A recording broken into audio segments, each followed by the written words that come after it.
Why do I believe that the new Yubel deck coming out soon is a meta threat? Hey, it's me, Jet, and today I will be explaining why I think that. The new Yubel support, in my opinion, is incredibly strong. It's been 3 months since its announcement, so I'm going to assume you've all seen it. If you haven't, for whatever reason, Golden Nova Yu-Gi-Oh! Spoke about it 3 weeks ago, and I'll link that in the description for you. Why is the new Yubel deck a meta threat? The new support has a lot of synergy with Floodgates. Now, which cards am I specifically talking about that have synergy with Floodgate? Specifically, Giest Grinder Golem.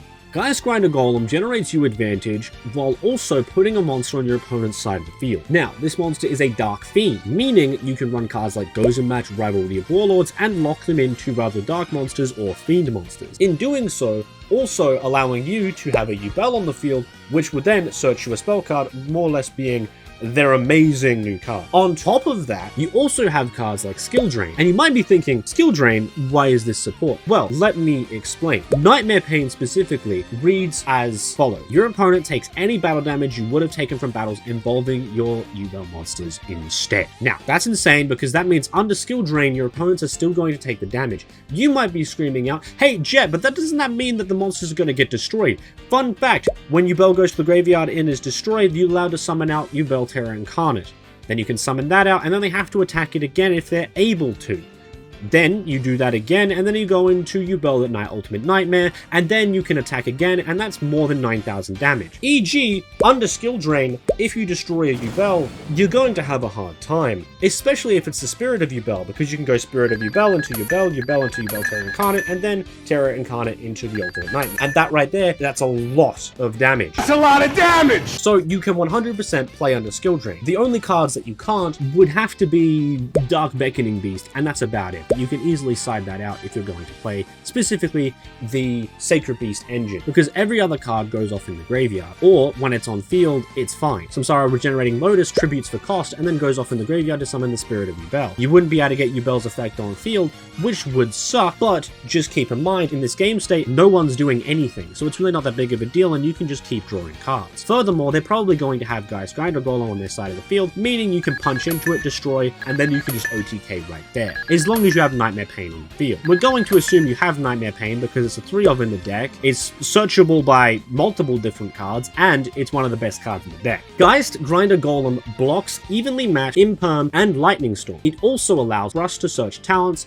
and assuming that they've used a monster effect at this point to allow you to use Thrust, you're probably going to talent them for their goddamn life savings, and it's completely deserved. So you run 1 Thrust and 2 talents. That sounds like a weird ratio, but here's the fun part. This deck runs so many draw spells, or at least you can run so many draw spells. Me personally, I like to keep my deck to about 40 to 43 at max. However, this deck runs 2 bricks, so 43 to me doesn't sound like the worst ratio because I don't want to draw the bricks. But the amount of draw spells you can use in this deck is dumb, including Pot of Desires. And you might be saying Pot of Desires, but there are 1-ofs in this deck that you don't want to banish. Yes, but also no, because a new support card that came out called Mature Chronicle, every time that you special summon a Yubel monster while its card is on the field, it will gain a counter. And now, normally you're supposed to remove up to 5 counters to just search Super Pole. Or, if you have 5 counters, you'd banish a card from your deck, and then you'd remove another 2 counters, and then you just grab the banished card. Problem being is that now all you have to do is activate Mature Chronicle, special summon 2 Yubels, and now you can just Pot of Desires for 10, draw 2, Mature Chronicle, and then grab whatever card out of your banished pile, because it specifically says add 1 of your banished cards to your hand, which is the exact same wording that Cypher and Lord Mega uses. E.g. meaning you can grab face down banished cards as well. Personally, you could do that, or you could run also Allure of Darkness. You can banish a Yubel off of it and get a draw 2. Being that as it may, you can still recycle the Yubel fract from the banished zone with Mature Chronicle and Spirit of Yubel, because Spirit of Yubel can summon a Yubel from the banished zone. On top of that, you can also run Tokusano Shinkyojin. I don't know how to pronounce that, I'll be real with you. I haven't learned that much Japanese yet. But you can run this because all of the main cards that are in this deck are level 10s. Except for a majority of them. Some people say you should run this. You would need to run more original Yubels, but the idea overall isn't terrible that synergy just goes with it so well. You'd also need to run a kaiju that isn't dark, which kind of sucks because the whole point of that is worst case scenario, draw Nightmare Pain in that kaiju and you can still pop it and get a search off. So worst case scenario, overall, you're not going to run Tokusano in that, in specifically the control strategy. You're going to run that in the deck that has the kaiju engine. Nightmare Pain is a broken card for the archetype. It genuinely genuinely reads like a custom card. I mean, it's literally what the archetype needs to work. Heck, it has 3 effects. Let me explain. The first effect of Nightmare Pain is pretty simple. During your main phase, you can destroy 1 dark monster in your hand or face up on the field, and if you do, add a Yubel or 1 card that mentions it, except Nightmare Pain, from your deck to your hand. That's the once per turn. On top of that, its second effect is all your opponent's monsters must attack Yubel or a Yubel monster. So that means if you have Yubel, Spirit of Yubel, Yubel Terror Incarnate, Yubel Ultimate Nightmare, Yubel the Eternal Love Guardian, they need to attack it if it's on the field during the battle phase. They cannot go to their end phase. That means if they're in their main phase 1 and they're like, oh fuck, what do I do? I'm under Gozen match, I'm under rivalry, they have no choice. You can't just go end phase, skip turn. No, you need to enter the battle phase, sir, and attack my Yubel so I can win the game. Thank you. On top of that, the third effect is your opponent takes any battle damage you would have taken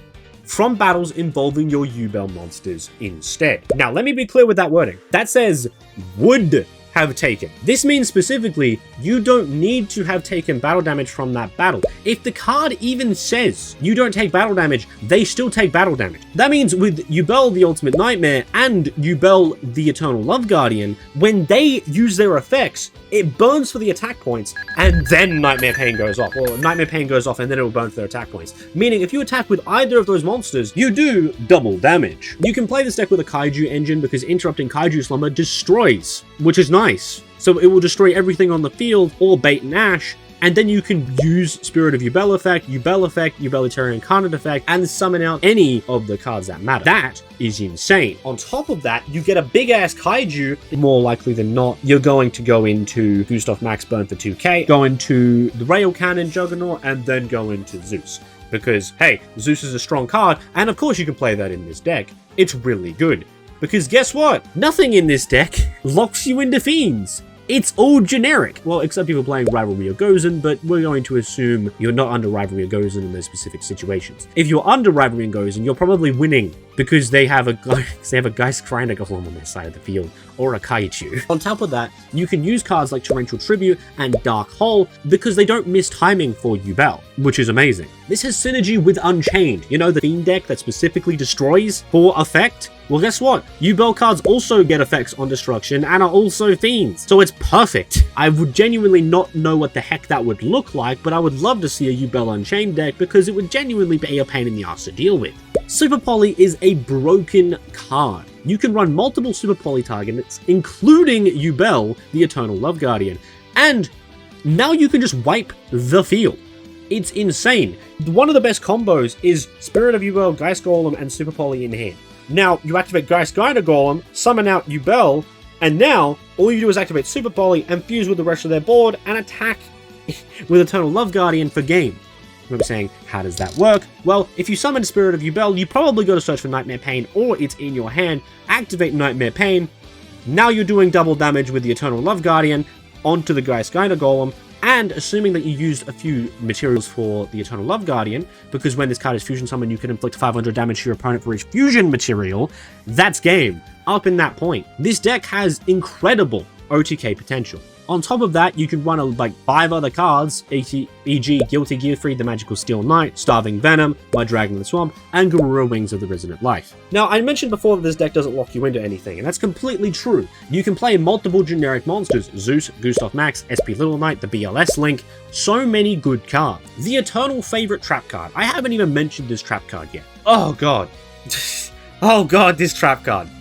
It's pain. It's rather going to Super Poly you as an interruption or constantly grant them advantage as the turns go on, assuming that they're playing the control variant, because if they're not, I don't know what the heck they're doing. You can lock them out of playing so easily, and it's amazing because Skill Drain, Rivalry, Gozen, Summon Limit are just cards that run so well in this deck. So as the turn clock goes on, you can just keep summing out the Spirit of Yubel and just searching any card that mentions Yubel or Yubel.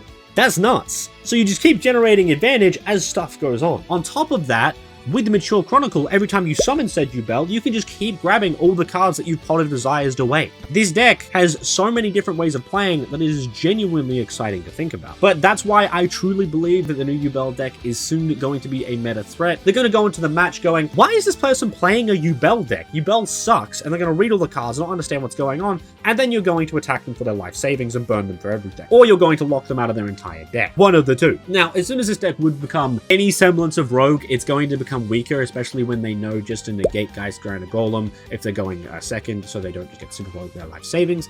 But in that regard, you can still play other super poly targets and super poly them for their life savings, so it doesn't exactly matter. Though this deck does play a lot of going second cards, as you can imagine, super poly, talents, thrust. No hand traps though, but you can run hand traps if you choose to. You can still play a lot of kaijus and lava golems, dark holes, interrupted kaiju slumbers. There's so many different ways to play this, especially with Unchained, that this deck is probably going to turn some heads, and most people aren't going to see it coming.